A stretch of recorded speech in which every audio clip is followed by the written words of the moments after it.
Selamat pagi dan selamat datang kembali dalam acara Tribun Academy dengan tema Kartika Cakap Literasi Digital. Boleh minta tepuk tangannya Bapak Ibu sekalian? Sebelum kita memulai acara pada hari ini, mari bersama kita menyanyikan lagu Kebangsaan Indonesia Raya. Hadirin dimohon berdiri.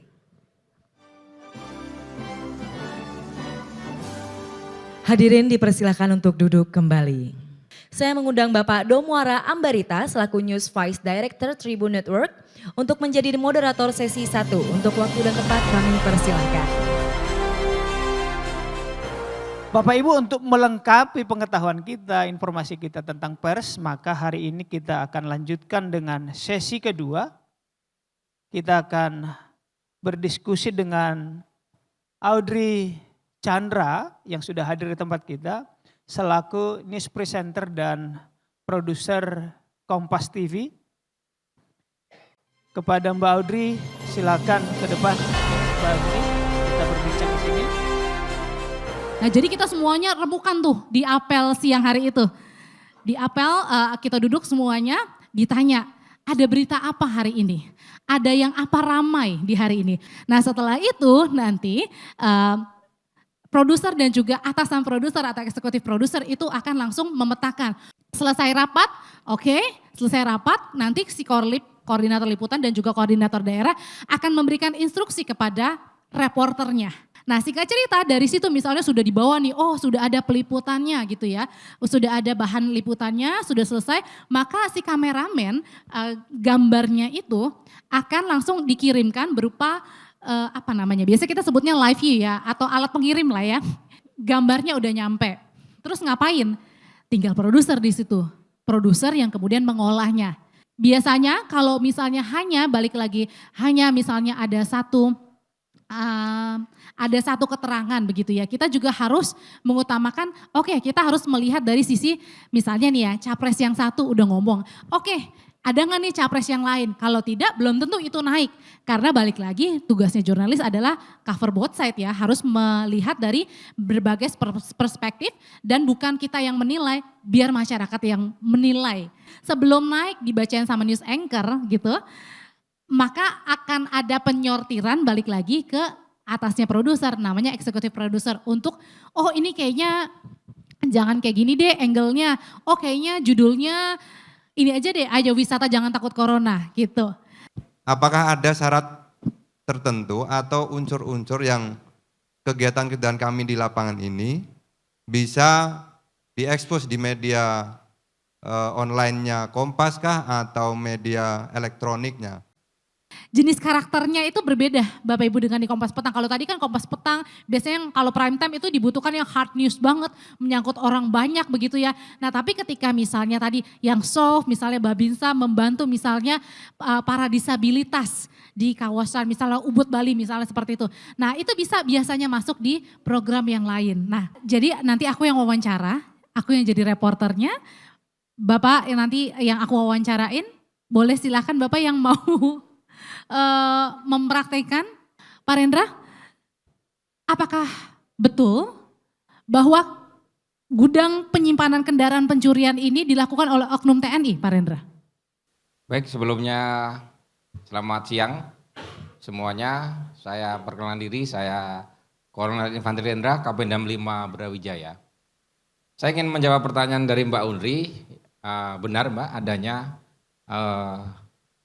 gudang di salah satu jajaran TNI AD ini yang tempatnya kebetulan di teritorial Kodam 5 Brawijaya digunakan untuk menyimpan kendaraan, kami koreksi Mbak, bukan pencurian, penggelapan. Jadi oknum TNI menampung adanya kegiatan ilegal yaitu kendaraan ditampung di situ dan kemarin dilaksanakan penggerbekan oleh Kodam 5 dalam hal ini kerjasama dengan Polda Metro yaitu Kodam 5 Brawijaya khususnya Pomdam dan hasilnya ditemukan sejumlah kendaraan.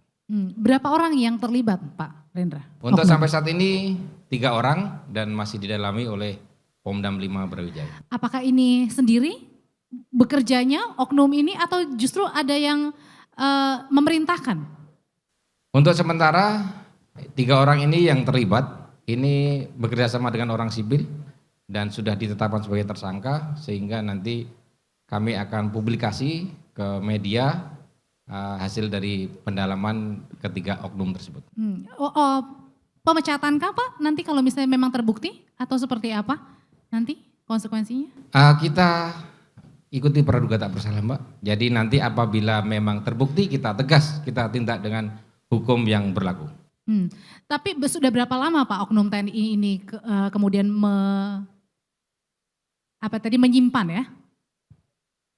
Kalau dari pendalaman sementara ini sudah berjalan kurang lebih 6 bulan dan dari informasi yang ada kita telusuri bekerjasama dengan Polda Metro, Satreskrim dan kita berhasil untuk menangkap oknum tersebut dan beserta barang buktinya. Artinya oknum ini juga ada kerjasama dengan pencurinya? Betul, atas nama saudara EI. Luar biasa, tepuk tangan untuk Pak Rendra. Ada lagi Pak? Terima kasih. Terima kasih. Assalamualaikum warahmatullahi wabarakatuh. Waalaikumsalam.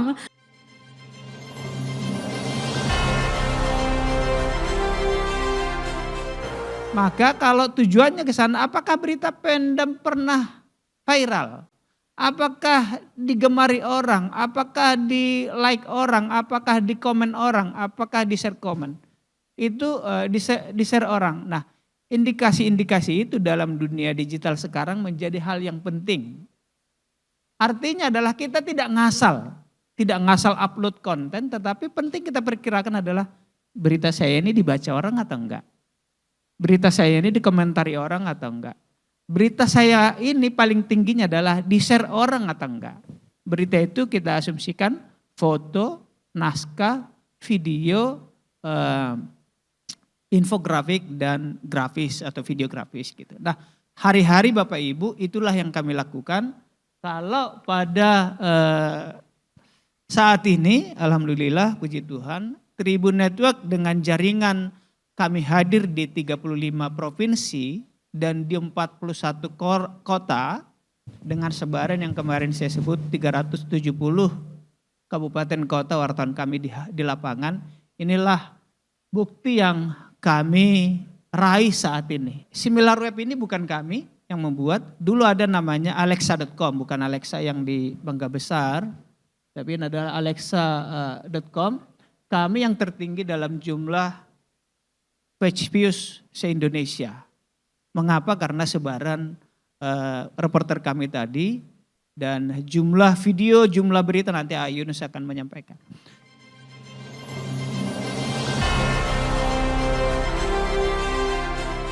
Nah ini juga, ini sudah biasa di share sama di berbagai forum jurnalistik, tapi poin yang penting yang saya mau tegasin adalah ini Pak, kita memberitakan Panglima Bapak Kasat sambutan aktual, betul.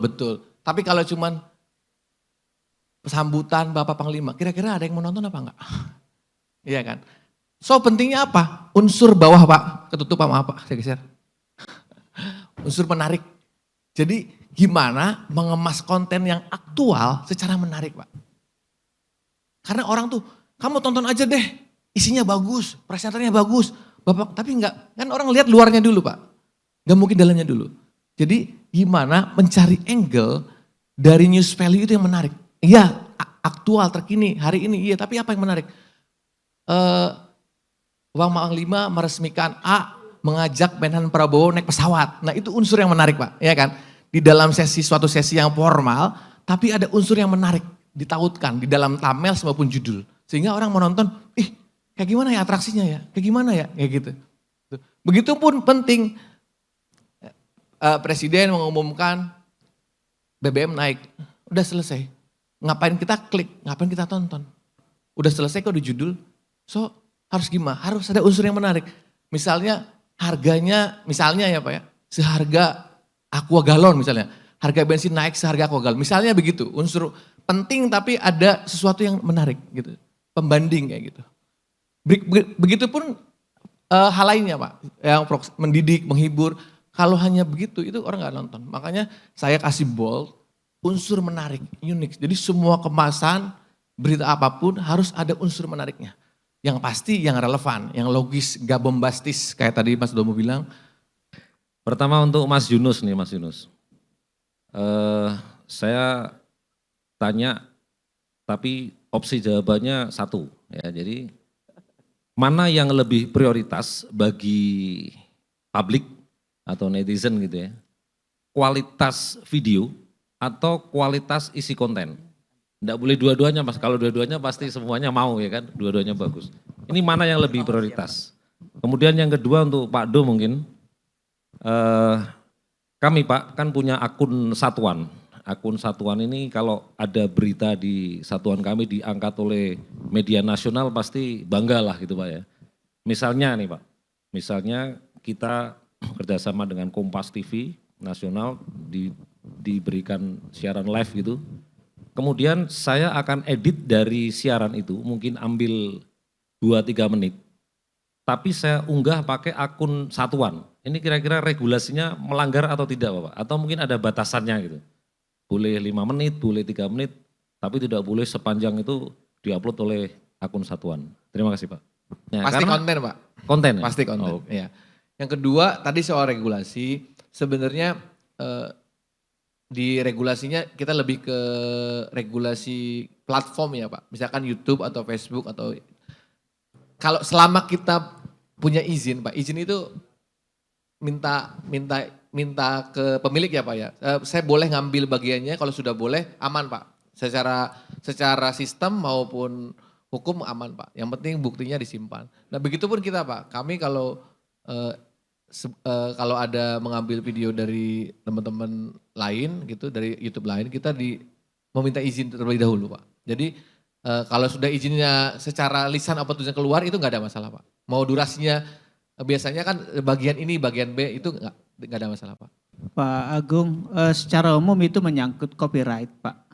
Ayunis ini tiap hari berhubungan dengan YouTube internasional menyangkut copyright karena kami mengelola 70-an akun. Copyright itu apa? Ada namanya standar community Pak. Copyright berarti yang pertama soal hak milik. Kalau kami mendownload atau copy punya Bapak, andaikan Bapak komersial kalau TNI kan punya negara ya. Misalnya Mas Popo punya akun dan akunnya video-videonya bagus. Kami ambil, Mas Popo tentu dirugikan. Maka Mas Popo melaporkan kami ke YouTube dan itu kena strike.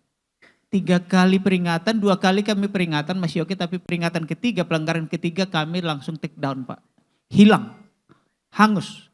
Yang menghilangkan siapa? YouTube. Karena kami dianggap sembarangan, mencuri, nyolong, maling. Itu copyright. Yang kedua ada standar community lainnya, misalnya tidak boleh pornografi. Maka ternyata YouTube, Facebook itu sangat ketat. Nggak boleh pornografi, nggak boleh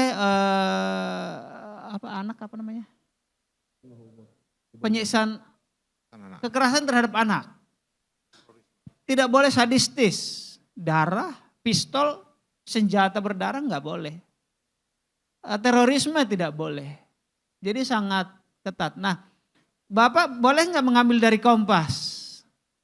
Mungkin kalau satuan kita toleransi lah, tapi kalau Bapak komersial di sana di mana mengelola akun juga untuk mendapatkan revenue, biasanya itu kena strike Pak.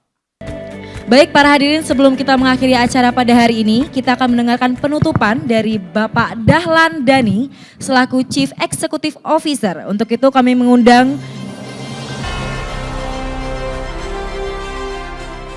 pembaca kami di koran sekitar 3 juta saat ini. Tapi pembaca kami di website itu adalah 100 juta. Itu separuh dari total internet user sekitar 200-an juta. Jadi jauh lebih banyak pembaca Tribun di website daripada di koran. Itu karena digital. 210 juta penduduk, 210 dari 270 juta penduduk sekarang terkoneksi ke internet. Tapi cara komunikasi TNI kan nggak berubah. Nah, moga-moga dengan pelatihan ini ya bisa memberikan kemampuan baru bagi TNI untuk berkomunikasi mengabarkan kebaikan kepada seluruh masyarakat Indonesia. Itu hal yang luar biasa. Itu 3 pesan dari Pak Panglima. Saya lihat kurikulumnya, ada public speaking, ya, ada sosial media, ada website, ada video. Memang Bapak dan Ibu itu kurang lebih 3 hal yang saat ini mendrive perubahan di landscape media. Video Tribun itu ditonton 39 juta per hari. Jadi Mas Yunus tadi yang ada di sini, itu yang memimpin satu tim di seluruh Indonesia yang mampu memproduksi lebih dari 3.000 video setiap hari dengan penonton 39 juta. Itu cara Tribun. Membuat kemampuan video Tribun, mohon maaf, itu lebih bagus dari Kompas TV. Karena jumlah penonton kita lebih banyak. Ya kan? Itu, jadi kemampuan baru ini rasanya kami dengan senang hati ingin share kepada TNI.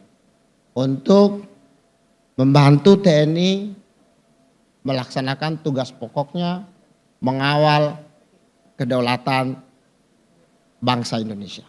Kami merasa terhormat di situ, Pak Kadis Penat, ya, ikut bersama-sama dengan TNI. Selanjutnya kita juga akan mendengarkan penutupan dari Brigjen TNI Kristome Sianturi, Esos MSI Han, selaku Kepala Dinas Penerangan Angkatan Darat. Untuk itu kami mengundang dengan hormat Bapak Kristome Sianturi untuk naik ke atas panggung. Kepada Bapak Kristome Sianturi kami persilahkan. Seorang prajurit, apabila memang dia menjadi saksi suatu kejadian, apabila memang dia terlibat langsung pada suatu kejadian, seperti yang kemarin misalnya terjadi di Padang, dia sudah bisa untuk memberikan statement kepada media. Nah, untuk itu, anggota-anggota kita tadi itu harus diberi pengetahuan. Jangan nanti ngomongnya di media pun tak jelas. Nah, gitu ya. Bagaimana artikulasinya, bagaimana gesturnya, itu diajarin. Nah, dengan pembekalan-pembekalan seperti ini, kita berharap kalau hanya 2 hari sih saya rasa belum bisa apa-apa kita. Ya, tapi terus dikembangkan. Nah, seperti disampaikan oleh Bang Dahlan tadi, di CEO Tribun, ya, bahwa mereka punya tribun di wilayah. Sudah disampaikan tadi, beliau sudah membuka kita untuk terus bekerja sama secara berkelanjutan. Ya, sambut itu. Kalau kata orang Medan, tangkap. Ya, mainkan terus. Ya, kerjasama secara berkelanjutan. Ya. Tadi sudah disampaikan apakah kita yang ke sana atau mereka kita undang ke kantor kita. Karena kita yang banyak, nah itu lebih bagus. Mereka diundang ke tempat kita. Nah, kasih makan T2, selesai. Ya, nah kira-kira begitu. Jadi saya harapkan para Danramil, ya, Dandim, gitu ya, bisa memberikan edukasi kepada anggota-anggotanya, Babinsa, kemudian prajurit-prajurit lapangan juga diberi pembekalan seperti itu. Pengumuman pemenang Best Partisipan pada hari ini. Juara 3.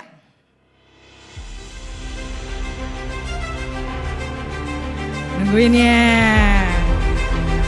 Letkol Infantri Andi Sulistyo KP Wakapendam 4 Diponegoro. Juara 2. Letkol Bangun Siregar Dandim Jakarta Pusat. Juara pertama. Kolonel Infantri Syawaludin Kapendam 18 Kasuari.